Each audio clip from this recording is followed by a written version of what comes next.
પ્રાયોજક છે cancer healer centre, a new beginning. વર્ગખંડમાં વિદ્યાર્થીઓ શિક્ષણ સાથે અન્ય પ્રવૃત્તિમાં જોડાય તેવા પ્રયત્નો થાય, વિદ્યાર્થીઓના માનસિક સ્વાસ્થ્ય પર ભાર મુકાય તે સૌથી વધુ જરૂરી છે. માત્ર પરિપત્ર કરવાથી કંઈ નહીં થાય, સામૂહિક પ્રયત્ન કરવા જરૂરી.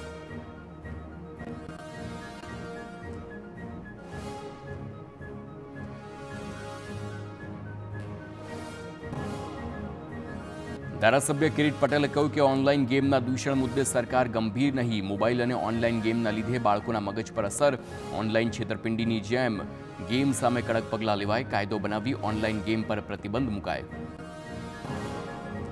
તો અમરેલીના મુંજિયાસર ગામે વિદ્યાર્થીઓએ હાથમાં બ્લેડ મારવા મામલે બગસરાના ધારાસભ્ય જેવી કાકડિયાનું નિવેદન. હાલ સમગ્ર મામલે તપાસ ચાલુ છે. પીઆઈ અને શિક્ષણ વિભાગના અધિકારીઓની સ્થળ પર તપાસના અંતે જવાબદારો સામે કડક કાર્યવાહીની સૂચના. અમરેલીના મુંજિયાસરમાં વિદ્યાર્થીઓએ હાથમાં બ્લેડ મારવાની ઘટનાને મનોચિકિત્સકે ગણાવી છે લાલબત્તી સમાન. કહ્યું કે સમગ્ર ઘટના ખૂબ જ ચિંતાજનક. એકનું જોઈ અન્યએ નકલ કરી હોઈ શકે. બાળકોને ગેમનું વળગણ છોડવું જરૂરી છે. પોતાને નુકસાન કરનાર અન્યને પણ કરી શકે છે નુકસાન. બીઝેડ કૌભાંડ મામલે ચાર્જશીટ બાદ ભૂપેન્દ્ર ઝાલાના વકીલનું નિવેદન. દસ્તાવેજો મુજબ કોઈ કૌભાંડ થયું ન હોવાનો દાવો. આગળની તપાસમાં બીઝેડ કૌભાંડ નથી તે સાબિત થશે તેમ પણ જણાવ્યું છે. વેબસાઇટ મુજબ 422 કરોડ રૂપિયાનું રોકાણ થયું.